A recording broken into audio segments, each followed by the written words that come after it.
আসলে কি রেজাল্ট খারাপ হয়েছে? এটা ভাই সংক্ষিপ্ত সিলেবাস ছিল। একজন একজন স্টুডেন্ট না লিখলে 5 লক্ষ স্টুডেন্ট তো লিখে দিবে না স্যার খাতা দেখার সময়, তাই না? এটা তো সম্ভব না। এটা সংক্ষিপ্ত সিলেবাস ছিল ভাই। তো আসেন, আপনাকে আমি 10টা প্রশ্ন চুরি, সেই প্রশ্নগুলো যদি কোনো স্টুডেন্টের কাছে উত্তর থাকে বা আপনার কাছে উত্তর থাকে, আপনি আমাকে ইনবক্স করেন, আমি দেখবো আপনার কাছে উত্তরটা আছে কিনা। আমাদের এটা মস্তিষ্ক, এটা মেমোরি কার্ড না যে আপনি 2 মাসে পড়বেন, এক রাতে পড়বেন, যা পড়বেন আপনার তাই থেকে যাবে। আপনি আজকে বা ইংলিশ সাবজেক্টগুলোতে আপনি আজকে পড়লেই কালকে লিখতে পারবেন না, কিন্তু তো স্বাভাবিক বিষয়। মানুষ 2 বছরে ইংলিশ লিখতে পারে না, ফেল যায়। আর আপনি 2 মাস 3 মাস পরিশ্রম করে সারা জীবন পড়াশোনা না করে স্ট্রাগল করছেন, প্রচুর স্ট্রাগল করছেন, আপনার পরিশ্রমের মূল্য দেয় ভাই। আমি আমি আপনার কথার বিপক্ষে না ভাই, আপনার আমি বিরোধিতা করতেছি না, কিন্তু বাস্তব কথা ভাই, আপনার আসলে পড়াশোনা করলে এতগুলো স্টুডেন্ট তো সারা ধাক্কায় ফেল ফালায় নাই, এটা মানতে হবে, তাই না? আবার প্রথম প্রশ্ন হচ্ছে, রেজাল্ট খারাপ কেন হয়েছে? 1 নম্বর প্রশ্ন, যে স্টুডেন্ট খারাপ হয়েছে তাকে পড়বে।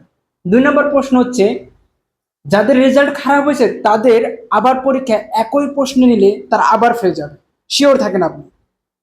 3 নম্বর প্রশ্ন হচ্ছে, যারা ভালো কলেজে পড়ছে, যারা ভালো স্টুডেন্ট, তাদের রেজাল্টের খোঁজ নেন, তারা কি আসলে খারাপ করছে কিনা, তাদের পজিশন কেমন, তাদের গত বছরে বা এতদিন যে পরীক্ষা দিল তাদের রেজাল্ট কেমন ছিল, এখন কেমন আছে দেখুন। আপনি কি Dhaka resident college, Dhaka college, Notre Dame, Saint Joseph, দা রংপুর কারমাইকেল কলেজ, এখানেও তো খারাপ স্টুডেন্ট থাকার কথা ছিল, এরাও তো টিকটক দেখতো, তাই না? কিন্তু ভাই এরা টিকটক থেকে আসলে দূরেই ছিল, আপনি মানেন বা না মানেন। তারপরে 4 নম্বর প্রশ্ন হচ্ছে, এটা সংক্ষিপ্ত সিলেবাস ছিল, যে স্টুডেন্ট সংক্ষিপ্ত সিলেবাসে পাশ করতে পারো না, সে যদি ফুল সিলেবাসে পরীক্ষা দেয় তার কি হতে পারে? 12টা বেজে যাবে। তারপরে প্রশ্ন হচ্ছে আপনার 5 নম্বর প্রশ্ন হচ্ছে, সংক্ষিপ্ত সিলেবাস অধ্যায় ছিল 6টি করে, ফার্স্ট সেকেন্ড টোটাল 12টা, সাবজেক্ট 7টা, সময় ছিল 2 বছর। তাহলে এই 2 বছর সে কি করছে? তার কাছে প্রশ্ন করবেন এইগুলা। আপনার 6 নম্বর প্রশ্নে, তারা কোথায় পড়ছে প্রশ্ন করুন। তারা যে যারা আজকে ফেল গেছে তারা আসলে কোথায় পড়ছে, কি পড়ছে, প্রশ্ন করুন। আপনি প্রশ্ন করবেন, এটা আপনার দায়িত্ব। আপনি যে এই যে অনেকে আবেগ মাখা কথা বলতেছেন, স্টুডেন্ট কেন ফেল গেছে, অবশ্যই কারণ আছে ভাই।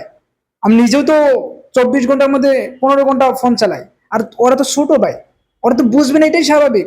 ওরা তো কন্ট্রোলের বাইরে থাকবে, এটাও স্বাভাবিক, অস্বাভাবিক কিছু না। পরিবেশের সাথে অনেক কিছু ডিপেন্ড করে, আমাদের পারিপার্শ্বিক অবস্থা, আদার্স কিছু এখানে সমস্যা আছে। আসেন, সমস্যাগুলো অবশ্যই বলবো।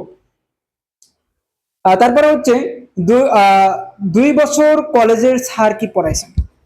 2টা বছর একটা স্টুডেন্ট যখন 2টা বছর পড়লো একটা কলেজে, সে আসলে কি পড়াইছে? কলেজের টিচার এমন ভাবে প্রশ্ন প্যাটার্ন করে, 2 মাস 3 মাস ধরে ভর্তি হয়েছে, সেখানে সে পরীক্ষায় 3টা চ্যাপ্টার দেয় আইসিটির, 1 2 3। আইসিটির যে চ্যাপ্টার আছে টোটাল 5টা কি 6টা। ভাই প্রথম 2 3 মাসে যদি আপনি 3টা চ্যাপ্টারে এক্সাম নেন, সে তো বই কভার করে ফেলবে 1 বছরে 6বার। কিন্তু আপনি তো একটা চ্যাপ্টারও পরে পরীক্ষা নেননি, এটা একটা বড় সমস্যা।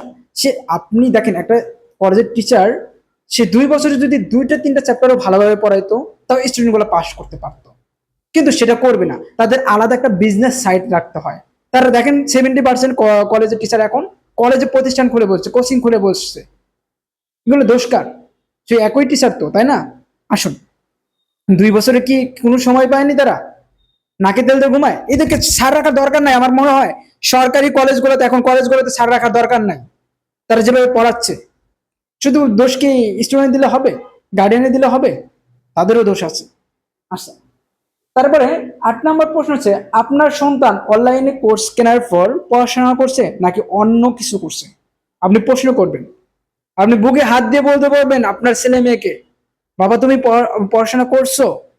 আপনি 2 মাস 3 মাস আগে কোর্সটা কিনে দেন। আপনি কি বছরের শুরুতে কোর্সটা কিনে দিয়েছেন? আর কোর্সটা কিনে দেওয়ার পর সে নোট যাচাই করেন, তার কাছে নোট আছে কিনা, যারা ফেল গেছে তাদের কাছে নোট আছে কিনা ফুলফিল। আর নোট থাকলেও তার কত মাস পড়ছে। 2 মাস আগে আপনি যদি কোর্স কেনেন, ভাই এটা তো মস্তিষ্ক, মাথা। 2 মাস পরে তো কখনো আপনি ভালো কিছু করতে পারবেন না। তারপরে আপনার 9 নম্বর প্রশ্ন হচ্ছে, অনলাইনে সবাই ভালো পড়ায়, ভালো স্যার, এত স্টুডেন্ট ফেল কেন গেল? 9 নম্বর প্রশ্ন, এত এত ভালো টিচার, তানভীর স্যারের ক্লাসে এক রাতে 50,000 স্টুডেন্ট ক্লাস করে, ভাই বাংলাতেই এক রাতে পাশ করা সম্ভব, এটা মানা যায়। আপনি ইংলিশও 50,000 স্টুডেন্ট ক্লাস করেন না, পাশ করা সম্ভব? আপনার এই এক রাতে 2 মাসে, 1.5 মাসে, 2.5 মাসে, 3 মাসে আপনি মোটামুটি একটা পাশ করবেন। ভালো রেজাল্ট তো করতে পারবেন না, এটা তো স্বাভাবিক ভাই, এটা মেনে নেন না। আপনি 6 মাস পড়েন নাই, 1 বছর পড়েন নাই, আপনি অনলাইনে কতটুকু পড়েন এটা তো জানে, বাবা মা জানে। এই জন্য তো বারবার এই কথাটা বলে, পড়াশোনা না করলে তো ফেল যাবে। 10 নম্বর প্রশ্ন হচ্ছে, ছাত্রদের দোষ দিবেন না, এটা জেনারেশন প্লাস গার্ডিয়ান প্লাস প্রতিষ্ঠানের দোষ। প্রশ্ন করুন তাদেরকে, যেসব কলেজে এতগুলো স্টুডেন্ট ফেল গুলো তারা কিভাবে পড়াইছে। প্রশ্ন করুন গার্ডিয়ানকে, আপনার ছেলে মেয়েকে কতটুকু আপনি গাইড করছেন, আপনি বছরের শুরুতে কোথায় পড়াইছেন, কি করছেন। ভাই শুধু আপনি এইভাবে মানে লাফালাফি করবেন অনলাইনে এসে, প্রমাণ দেখান আপনি। আপনার স্টুডেন্ট গুলা ফেল যাওয়ার কারণ, আপনার যতগুলো স্টুডেন্ট আজকে ফেল গেছে তাদের যদি আপনি আবার এক্সাম নেন ওই একই প্রশ্নে, তারা আবার ফেল যাবে। 2 মাস পরে এক রাতে তানভীর স্যারের মতো ক্লাস করে বলবেন যে এখানে পাশ করবেন, এটা তো সম্ভব না ভাই। সব সাবজেক্টে পাশ করতে পারলেও মোটামুটি ভাবে আপনি তো ইংলিশে ইংলিশে আটকে যাবেন। ইংলিশ, আমি আপনার কথার বিপক্ষে না ভাই, আপনার আমি বিরোধিতা করতেছি না, কিন্তু বাস্তব কথা ভাই, আপনার আসলে পড়াশোনা করলে এতগুলো স্টুডেন্ট তো সারা ধাক্কায় ফেল ফেলায় নাই, এটা মানতে হবে তাই না? তো এটা ধীরে ধীরে কাজ করে, আপনি চাইলেও 2 মাসে আপনি 3 মাসে এটা পাস করা সম্ভব না। আপনি সময় নেন না, প্রথম বছরের শুরু থেকে শুরু করেন। আপনি দেখেন যারা পড়াশোনা করছে, যারা ফেল গেছে, আজকে অফলাইনে অনলাইনে যারা টিচার, তারা স্যারের স্টুডেন্টের সাথে মারামারি বেজে গেছে ইনবক্সে, যে দেখেন এতগুলো স্টুডেন্ট যারা ফেল গেছে তারা কোথায় পড়াশোনা করছে, একটু খোঁজ নেন, পাবেন, সব উত্তর পাবেন।